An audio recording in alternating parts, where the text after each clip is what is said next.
할렐루야. 네, 귀한 찬양 다시 한번 Thank you so much. 너무 감사합니다. 서로 한번 축복하실래요? 만나서 행복합니다.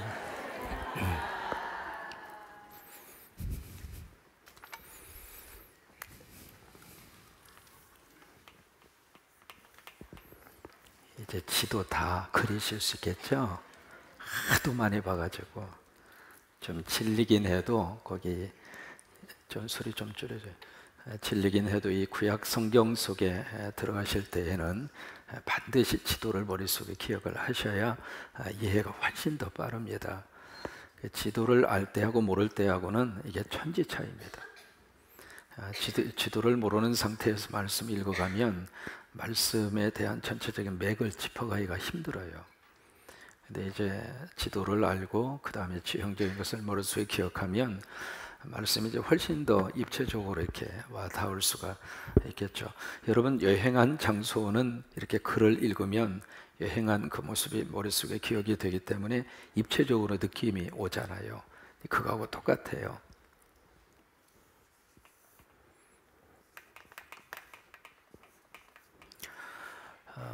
지금 이스라엘 백성들이 430년 동안 살았던 장소는 이곳이에요. 지역 이름이 뭐죠? 고센. 이쪽은 이제 지중해라고 하는 바다이고요. 길게 뻗어 있는 이 강은 무슨 강이죠? 나일강이라고 하는 강이고, 이게 바로 어디예요?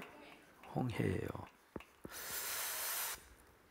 지금 이스라엘 백성이 고센, 구체적으로 말하면 숫곳이거든요. 숫곳에서 출애굽이 시작이 됩니다. 시작이 돼서 원래는 이제 이쪽 길로 가면 지름길이잖아요. 거의 아무리 길게 잡아도 2달이면 올라갑니다. 이쪽에 지름길로. 왜냐하면 이제 고대 사이로부터 이쪽 길을 가리켜서 킹스 로드라고 그래가지고 왕의 도로입니다. 왜 킹스 로드라고 하는 말을 붙였느냐면 애굽에서 위로 올라갈 때나 위에서 밑으로 내려올 때나 이 해안가를 따라 내려오는 고대 도로가 아주 잘나 있었어요. 그래서 이 길로 가면 이제 도로 사정도 좋고 직선거리이고 쉽게 갈 수 있고, 근데 이 길로 가면은 바로 여기에 누가 살고 있느냐면 블레셋이라고 하는 그 사람들이 여기에 포진하고 살고 있었는데, 이 사람들이 고대 사회 속에 벌써 철기 문화를 가지고 있었어요. 그래서 그 철기 문화를 통해서 그들이 확보한 것이 바로 뭐냐면 군사력입니다. 그래서 철기 문화를 통해서 칼을 만들 수가 있었고 창을 만들 수가 있었고, 그래서 지금으로 말하면 마치 지금 북한의 핵을 가지고 위협하는 것처럼 최상위권, 최고도의 무기를 그들이 가지고 있거든요. 그러니까 이 사람들하고 이제 이스라엘 백성들이 부딪히면 이스라엘 사람들은 지금 오합지졸이잖아요. 오합지졸 상태이기 때문에 가서 전쟁을 하면 이길까요, 질까요? 해봐야 알아요. 그러나 하나님이 판단하실 때에는 진다고 판단하신 거예요. 그러니까 가다가 어떤 문제를 딱 만나면 분명히 이스라엘 백성들이 어떤 반응을 보일 것인가, 그걸 하나님이 예측을 하신 거예요. 그 반응은 바로 뭐냐면 잘못 나왔다, 우리가 애굽에서 잘못 나왔다, 그 생각을 반드시 하게 될 것이다. 왜? 사람은요 가다가 어떤 문제를 딱 만나면 지금까지 자신이 한 행동에 대해서 후회하게 돼 있어요. 내가 그때 그걸 안 했으면 괜찮았는데, 그때 그 인간 안 만났으면 내가 이렇게 생고생은 안 하는 건데, 어떻게 그 인간을 만나가지고 내 인생이 이렇게 꼬였다고 그렇게 생각하는 사람들이 여기는 별로 없는 것 같은데, 다 인간 사회 속에 그런 생각을 누구나 다 하게 되어져 있는 거예요. 그러다 보니까 그것을 하나님이 아시고 안 되겠다 싶어서 방향을 틀어요. 그 다음에 두 번째는 여기서 곧바로 가나안 땅으로 이스라엘 백성들이 들어가면 이게 젖과 꿀이 흐르는 땅이잖아요. 왜 젖과 꿀이 흐를까? 먹고 살기 좋아서, 환경이 좋아서? 그게 아니에요. 젖과 꿀이라고 하는 것은 본질적으로 하나님이 통치하시는 곳이 젖과 꿀이 흐르는 땅이에요.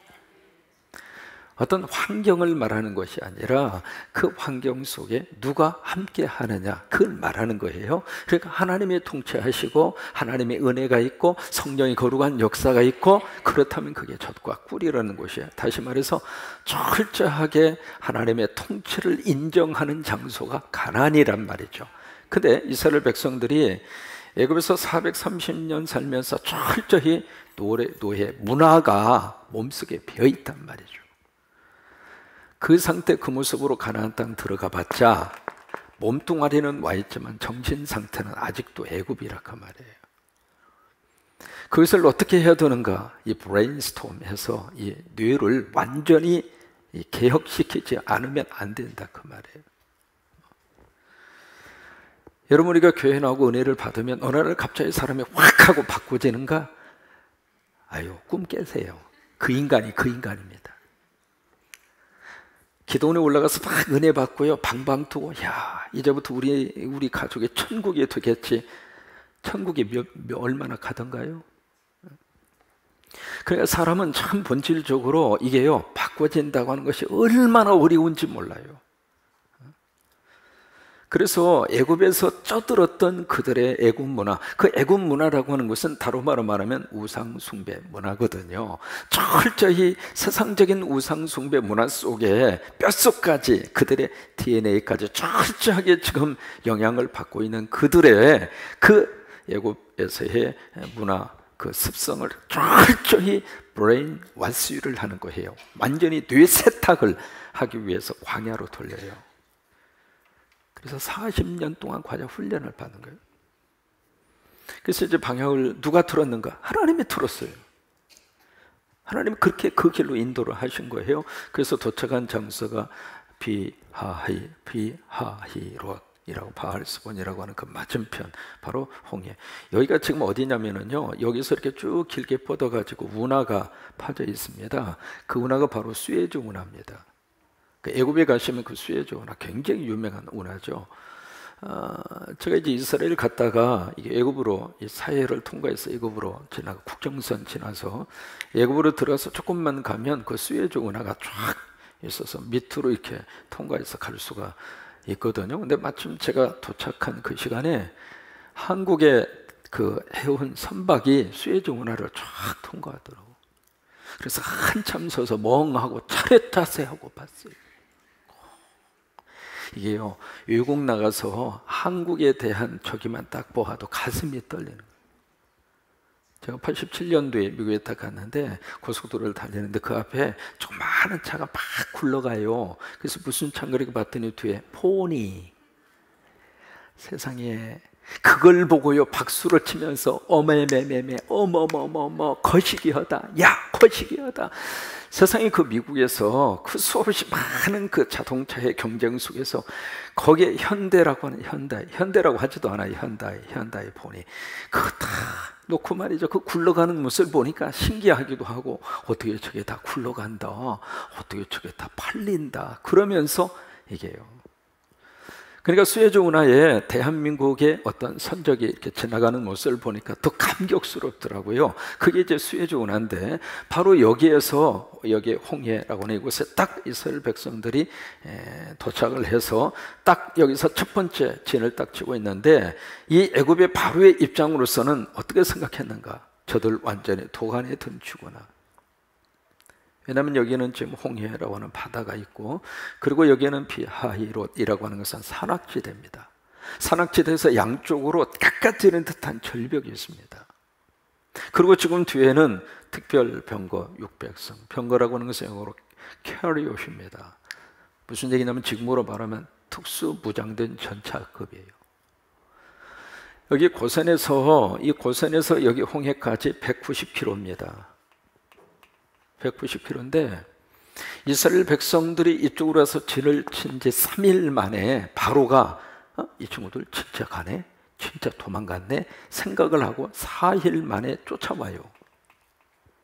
쫓아오는데 이 190km 작은 거리가 아니거든요. 그것을 그 짧은 시간 내에 여기 그들이 포진하고 있는 거기까지 쫓아올 수 있었던 이유가 그들에게 바로 그 기마병이 있었으니까.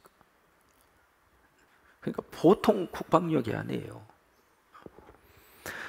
이스라엘 백성의 입장으로서 이 홍해라고 하는 것은 딜레마예요. 진퇴양난, 이럴 수도 없고 저럴 수도 없고, 앞으로 갈 수도 없고 뒤로 갈 수도 없고. 이제 재미있는 그 어느 입사 시험에서 진퇴양난을 영어로 한번 써보라고, 영어로 풀이해서 진퇴양난을 영어로 해석해서 써보라고 그러니까 그 사람이 답을 쓰길 뭐라고 쓴 줄 알아요? 고노, 고백노, this no way, that no way. 뭐냐면 가고자 하니까 no, 못 가고, 고백 뒤로 가려고 하는 것도 no, 못 하고, 이쪽으로 가려고 해도 no way, 길이 없고, that 저쪽으로 가려고 해도 no way, 길이 없고. 그래서 이제 영어로 그렇게 해석을 했어요. 그런데 여러분, 진퇴양난을 딱 한마디로 영어로 표현할 수 있는 단어가 있어요. 그 단어가 바로 뭐냐면 딜레마예요. 그러니까 진퇴양난을 영어로 길게 복잡하게 설명할 필요가 없거든요. 그냥 딜레마 하면 돼요. 딜레마. 지금 이스라엘 백성이 그 딜레마에 빠진 거예요. 여러분, 딜레마라고 하는 것을 국어사전에 어떻게 해석을 했는가? 지금 앞에 두 가지 길 중에 하나를 선택해야 되는데 어느 길을 선택해도 자신에게 불리한 결과가 주어지는 상황, 그것을 딜레마라고 그래요. 이것을 선택해도 결과가 안 좋고 저것을 선택해도 결과가 안 좋아요. 그것을 딜레마라고 그렇게 국어사전에 표현을 하고 있어요. 지금 이스라엘 백성들이 그런 상황입니다. 앞으로 갈 수도 없고 가면 수장당하고, 뒤로 가자니 이스라엘 군인들이 지금 공격해 들어오고 있고, 옆으로 기어 올라가자니 절벽 같은 이 산악지대에 도망갈 수도 없고, 완전히 딜레마에 빠진 거예요. 여러분, 참 묘한 것은 이 인간의 한계 상황 속에 딱 부딪혔을 때, 그때 믿음의 거룩한 역사와 하나님의 축복으로 나타나는 단어가 있는데, 그것이 바로 뭐냐면 기적입니다. 사람이 할 수 있는 것을 하나님은 기적으로 주시지 않아요. 할 수 없을 때 주시는 것이 기적이에요. 할 수 있는 것은 하세요. 내가 노력하시고 내가 열심히 그것을 잘할 수 있도록 내 나름대로 할 수 있는 대로 최선을 다하고, 설교자가 설교를 잘 준비해서 성도들에게 그 설교를 제대로 효과적으로 이해하기 쉽게, 그리고 조는 사람 있으면 가서 졸음도 깨우고, 뭐 그러면서 그렇게 하는 것은 설교자의 책임이에요. 최선을 다해서 설교자가 그렇게 노력을 해야 돼요. 그런데 설교자가 그런 준비도 안 하고 하나님 오늘 기적을 주옵소서, 아니에요. 할 수 있는 것은 해야 돼요. 어느 선교사님이 막 선교를 하시다가 주일날이 됐어요. 근데 주일날이 됐는데 갑자기 이렇게 보니까 입고 갈 옷이 없는 거예요. 그래도 선교지에서 설교하고 예배를 인도하는데 이렇게 갈 수는 없다. 그래서 이제 꾀째째한 그 양복에다 이거 세탁하기도 그렇고 시간도 없고, 그래서 이제 그 세탁물을 잡고 간절히 기도했어요. 하나님, 나 내일 설교해야 되는데 이거 어떻게 해요? 여기서 선교지에서 아무런 이제 상황이 이제 완전히 막힌 거랑 마찬가지죠. 그래서 기도를 했는데 세상에 그 다음날 일어나 보니까 그 양복에 깨끗이 데려져 있는 거예요. 우리는 놀라지 않지만 그 선교사님은 놀란 거예요. 도대체 어떻게 된 건가? 기가 막힌 역사가 나타난 거예요. 그래서 이제 그날 주일 참 은혜스럽게 설교를 잘 인도를 하셨는데, 이게 이제 이분이 다시 미국에 오셔가지고 선교 보고를 이렇게 다니시다가 보니까 너무 바쁜 거예요. 바빠서 이제 그 토요일 날이 됐고 그 다음 주일인데, 딱 토요일 날 옷을 보니까 선교지에서 있었던 그 모습 그대로라, 옷이. 그래서 이제 자꾸 이제 기도한 거예요. 하나님, 이거요, 선교지에서 그렇게 기적을 주셨던 것처럼 여기도 나에게 기적을 주세요. 이렇게 간절히 기도하니까 하나님이 응답 주시기를 세탁소에 맡겨라.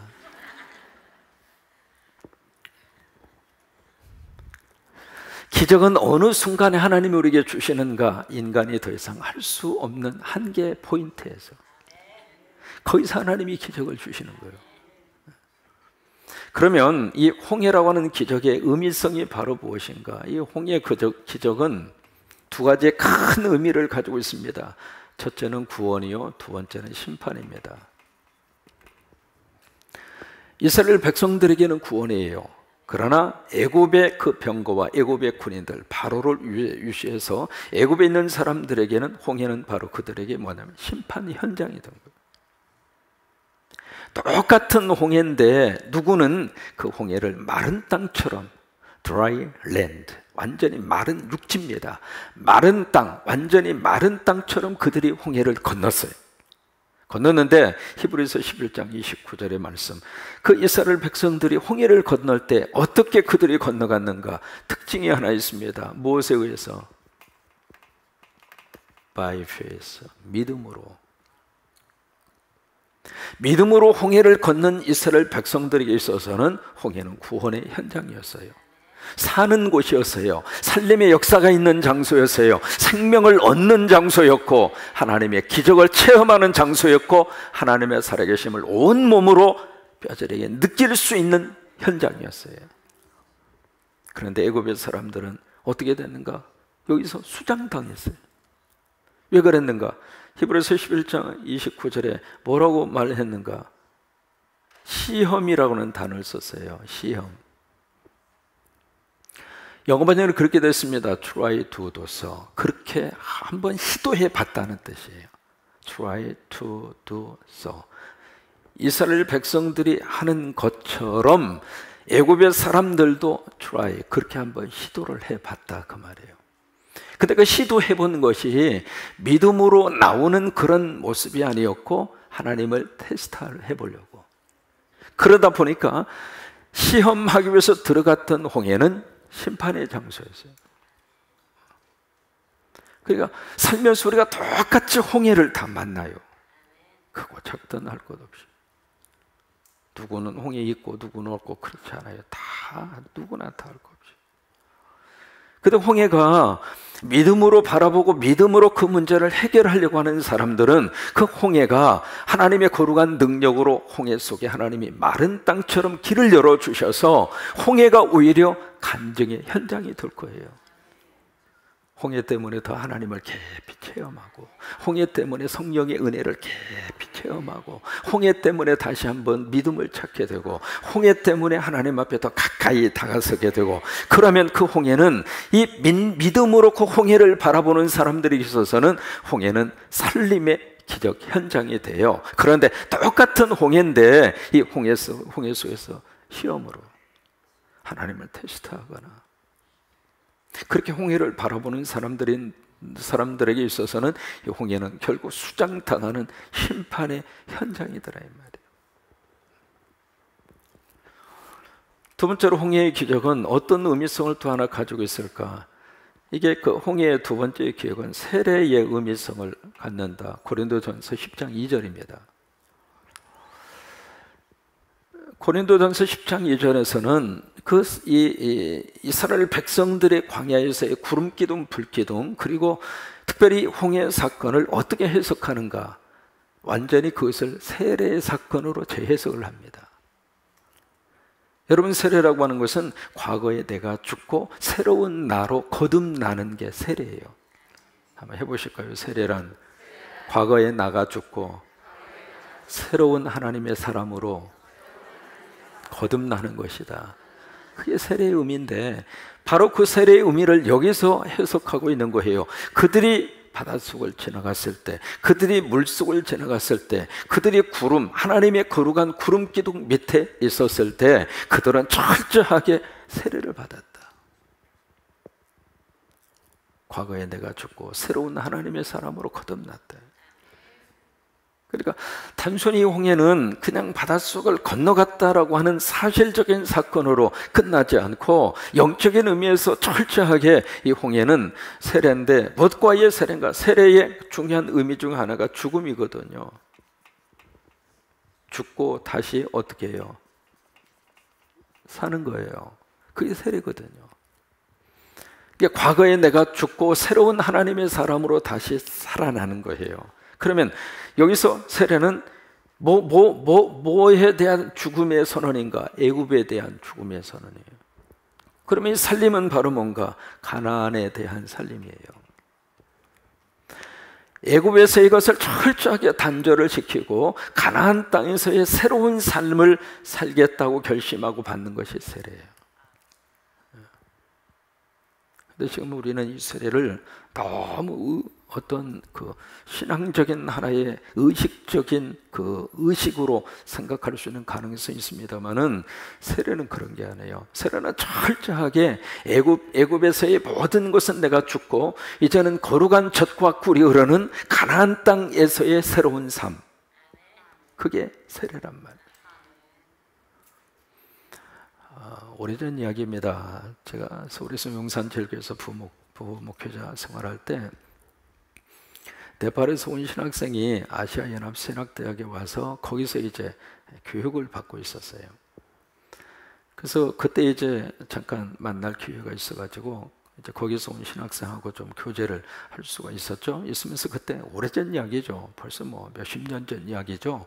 그래서 그 네팔 그때 상황을 좀 그때 처음으로 들었어요. 무슨 이야기를 들었느냐면 자기들은 세례를 받으면 그건 침례를 주는데 주로 이제 강가 같은 데 가서 침례를 주고 그렇게 하는데 거기서는 그 당시만 해도 기독교인들을 박해하고 세례 받는 사람을 잡아서 투옥시키고 이제 그런 상황이기 때문에 세례를 베풀 때 어떻게 하느냐면 소풍 가는 것처럼 유장을 한다는 거예요.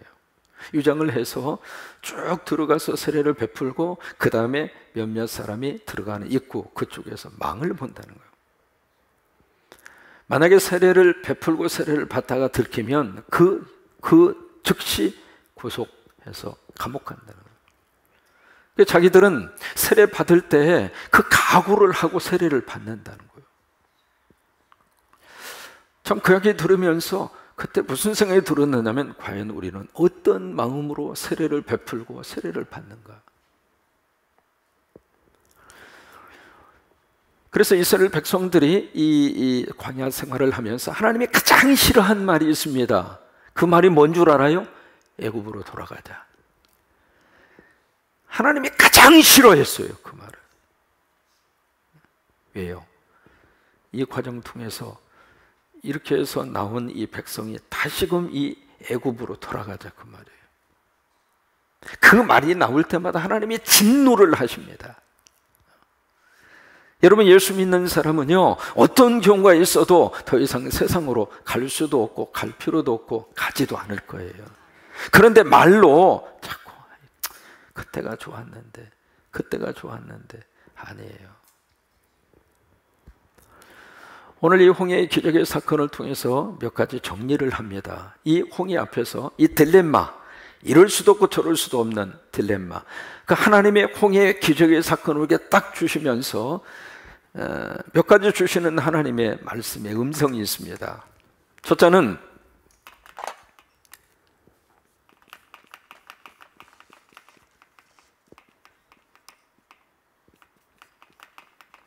영어로 써서 미안합니다만 No fear to pray, 뭐냐면 두려워하지 말고 기도해라 그 말이에요. 이게 첫 번째 홍해 앞에서, 인생의 딜레마 앞에서 하나님이 주시는 음성이에요. No fear, 두려워하지 말고 to pray, 기도해라 이 말.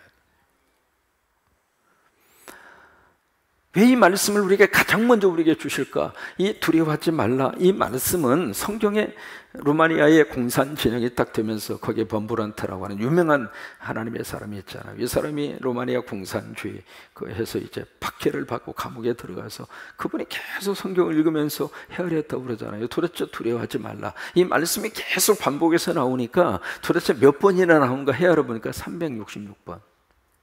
왜 그런가? 매일마다 하나님이 그 말씀을 주시는 거예요. 두려워하지 말라. 왜? 사는 것이 걱정거리가 그렇게 많으니까, 두려움의 요소가 너무 많으니까.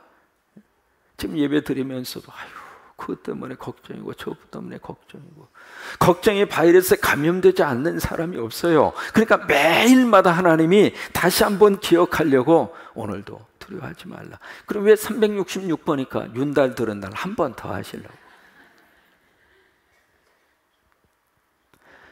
이 두려움이라고 하는 게 왜 그럴까? 왜 이렇게 무서운가? 실체가 없으니까 더 무서운 거예요. 차라리 두려움의 실체가 있으면은요, 딱 맞닥뜨려서 한번 해보든지 어떻게 하든지 그렇게 해보겠는데, 두려움이라고 하는 이것은 실체가 없어요. 그리고 두려움의 벼후에 누가 있는가? 악한 영이 있는 거예요. 디모데후서 1장 7절. 하나님이 우리에게 주시는 것은, 우리말 번역은 그렇게 되어 있어요. 근데 영어 번역은 The Spirit, 다시 말해서 성령님이에요. 우리말 번역은 하나님 그렇게 되어 있습니다만은 영어 번역에는 성령님이에요. 성령님이 우리에게 주시는 것은 두려워하는 마음이 아니고, 그게 어떻게 되어 있냐면, 성령님이 우리에게 주시는 것은 겁쟁이가 되도록 성령님은 우리를 만드시는 분이 아니고, 우리에게 뭘 주시는가? 사랑과 능력과 절제의 마음을 주신다 그랬어요. 그러니까 이 두려움의 마음은 그 두려움을 주는 그 뒤에 누가 지금 있는가? 악한 영이 있다고 하는 거예요. 그래서 성령이 내 안에 충만하고 은혜를 받으면 두려움이 도망가 버려요. 그래서 이 홍해 앞에서 가장 먼저 하나님이 강조해서 주시고 있는 말씀이 두려워하지 마요. 두려워하지 마요. 이렇게 말씀하시는 이유가 있습니다. 뭐예요? 내가 있다 그 말 아닙니까? 하나님께 말씀하시는 이유는 내가 네 옆에 있지 않아. 그 말씀이에요. 내가 너와 함께 하잖아 그 말.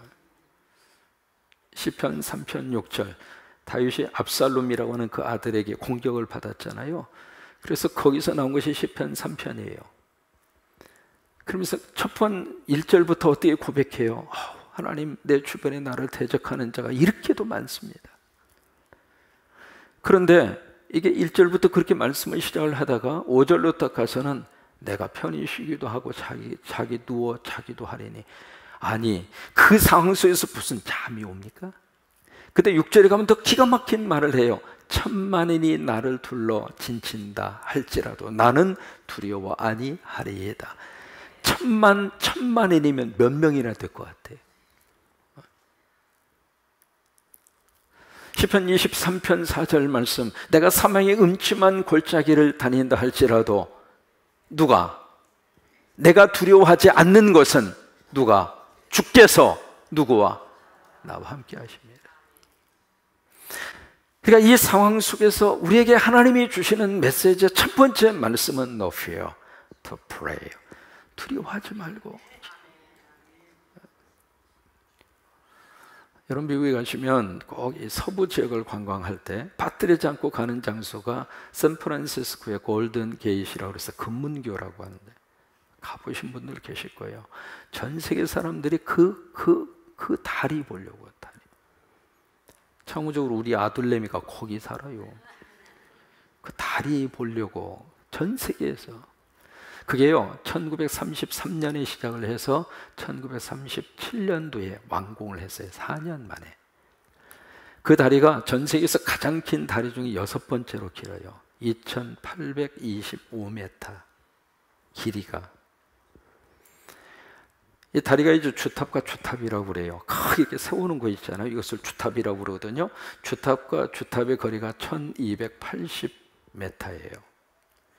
엄청나게 긴 거예요. 주탑과 주탑의 1280m니까.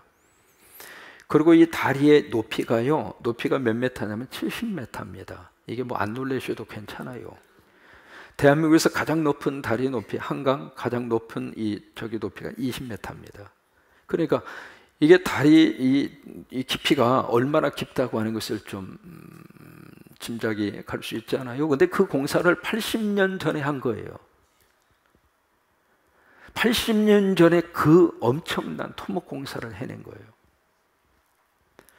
그 이제 보면은 거기 1년에 한 번씩 페인트를 계속 칠하거든요. 칠하는데 이게 어느 때든지 가서 보면 늘 사람이 매달려가지고 페인트를 칠해요. 칠하는데 이게 2825m니까 이쪽에서 시작을 하면 저쪽 갔다 왔다 하면 맨날 그것만 해요. 이게 하도 길으니까 이쪽 칠하다 보면 갔다가 끝나면 또 칠해서 와야 돼요. 근데 이 공사를 할 때, 그때 당시에 이 공사를 시작을 하면서 사람들이 너무 많이 빠져서 죽었어요. 거기는요, 이 간만의 차이가 이 인천 저리 가라 합니다. 난공사 중에 난공사거든요. 그 가면서 사람들이 너무 많이 떨어져 죽는 거예요. 그래서 어떻게 할까 그러다가 그때 이제 생각해낸 것이 바로 뭐냐면 안전망을 설치하자. 그래서 그 밑에다가 그물망을 쭉 친 거예요. 그 전에 그물도 없이 그냥 공사를 했다 그 말이에요. 근데 그물망을 딱 치고 나니까 세상에 한 사람도 안 떨어지는 거예요. 왜? 밑에 그물망이 안전망이 있으니까. 떨어져도 나 괜찮다 그거예요. 그 마음이 있으니까 공사하면서 떨어지는 사람이 그만큼 줄어든 거예요. 우리 믿음의 사람에게 있어서는 하나님이 우리의 안전망입니다. 성령님이 우리의 안전망이고, 우리 민족의 안전망은 하나님이세요. 하나님이 안전하게 지켜주시고, 하나님이 도와주시고, 그래야 우리 민족이 안전하게 살 수 있고, 또 그 믿음이 있는 사람만이 두려움 많은 세상에서 두렵지 않고 담대하게 살아갈 수 있는 거예요. 2차 세계대전 때 전쟁터에 가서 총알 맞아 죽은 사람이 30만 명이에요. 2차 대전 때. 거기에 비해서 우리 한국의 한국전쟁, 6.25 사변, 상상할 수 없을 정도로 떼죽음을 당한 데가 한국전쟁이에요. 2차 대전보다도. 그런데 앞으로 3차 대전이 일어나면 상상할 수 없어요. 뭐 피난 갈 이유도 없고 피난 갈 필요도 없고 그냥 주여 하고 하나님의 뜻에 맡길 수밖에 없는 거예요. 이제는 뭐, 다만 바라기는 하나님이 지켜주셔서 그런 일이 일어나지 아니하도록, 이런 상황에서 불안에 떠는 사람은 더 불안할 수밖에 없어요. 이것도 준비하고 저도 준비하고 얼마나 준비하겠습니까? 뭘 얼마나 더 준비해야 안전하겠습니까? 어떤 사람은 LA 지역으로 이제 와서 이렇게 사시는데, LA 지역에 지진이 그렇게 많아요. 막 자려고 하면 지진이 막 흔들어대고 막 깜짝깜짝 놀래고 막 경기가 일어나고 막 스트레스를 받고 막 두려워하고, 그래서 야, LA에서 못 살겠다 해가지고 유홀이라고 그래서 짐차가 있어요. 짐차에다가 다 때려 싣고 어디로 갔는가, 플로리다로 이사를 갔어요. 이사를 몇 날 며칠에 이제 운전하고 가서 플로리다 가서 딱 짐을 내리려고 하니까 세상에 이번에 토네이도가 막, 지금 미국 난립니다. 플로리다 그쪽에 지금 어마어마한 지금 태풍이 올라요. 지난번에 이쪽에 텍사스에 쏟아진 것 그 이상, 태풍의 등급이 1급에서 5급까지 있는데 이번에 불어오는 게 5급이에요. 상상할 수 없을 정도로. 지금 뭐라고 거기서 경고방송하는 줄 알아요? 지금까지 우리가 경험해 보지 못한 태풍을 이번에 만날 것입니다. 오지도 않았는데 지금 비상상태를 선포했잖아요. 그러면서 비상상태 선포하면서 주지사가 마지막에 그쪽에 이제 주지사가 한 말이 아주 인상적입니다. 뭐냐면 하나님이 도와주시기를. 그게 마지막이에요. 그래서 그쪽으로 딱 갔는데 이게 막 토네이도가 막 몰아쳐오니까, 토네이도는 더 무섭거든, 지진보다. 그래서 짐도 못 풀고 한 달 동안 여원방에 살다가 그래도 구간이 명관인데, 그래서 LA로 돌아왔어요. 어디 가서 피해야 안전하겠습니까? 어디 가서 피했어야 두렵지 않겠습니까? 결국 우리는 여기에서 하나님이 하시는 말씀의 깊은 의미를 다시 한번 느꼈으면 좋겠어요.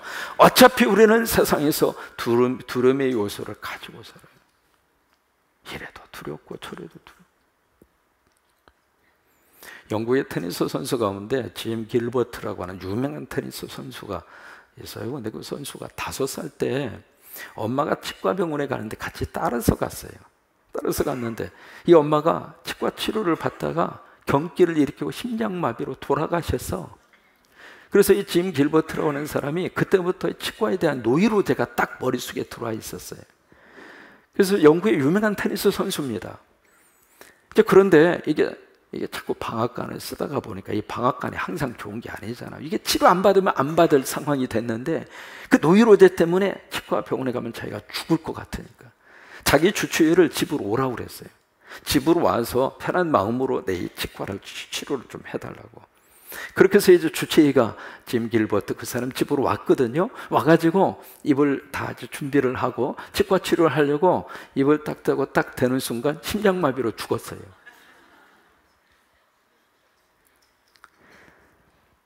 두려움이라고 하는 것이, 실체가 없는 두려움이 우리에게 이렇게까지 영향을 미치더라 그 말이에요. 그러니까 이런 속에서 우리가 둘 중 하나입니다. 그냥 두려움에 사로잡혀서 살 건지, 아니면 하나님을 의지하고, 하나님이 나 죽이면 나 천국 가면 되고, 이 땅에서 살라고 그러면 아멘하고 또 오라올 때까지 살고. 아멘 하기도 싫어요? 그게 뭐냐면 그 믿음은 가진 사람에게 나타나는 특유의 배짱이 있잖아요. 없으면 굶고, 없으면 금식하고, 없으면 건너뛰고, 뭐 그러면 하루 지나잖아요. 믿는 사람만이 가지고 있는 특유의 어떤 그런 당당함이 있잖아요. 그게 어디에서 오게 되는가? 하나님을 향한 믿음. 홍해 속에서 우리가 정말 이 믿음의 리트머스예요. 이게. 정리합니다. 홍해의 기적은 구원과 심판의 현장. 누구에게는 구원이 되고 누구는 심판이 되고. 홍해라고 하는 것은 영적인 의미에서 우리가 죽고 다시 사는 세례라고 하는 것. 또 홍해 앞에서 하나님이 가장 많이 강조하신 것은 바로 이거, No fear to pray. 그래서 여기 손을 내밀어라고 하는 것이 5번 나와요. 모세에게 손을 내밀어라. 손을 내밀으니까 바다가 갈라지잖아요.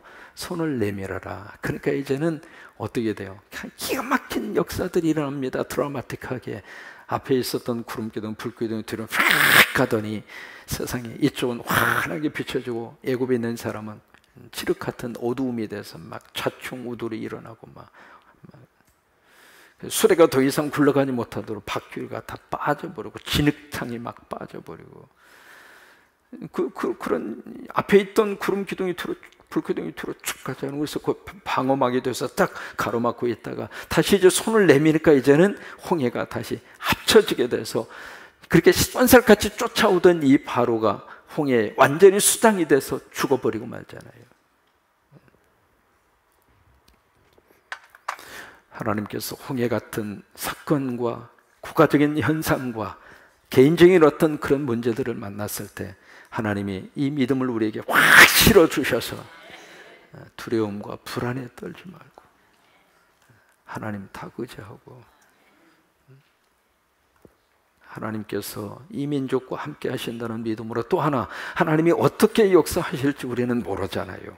다만 하나님이 하시는 일을 바라보고 오늘 하루는 믿음으로 감사하고 살고 내일은 또 하나님의 몫이니까 하나님 앞에 맡겨드리고 살고 또 그런 거룩한 믿음의 배짱이 여러분 속에 충만히 임하기를 주의 이름으로 축원합니다.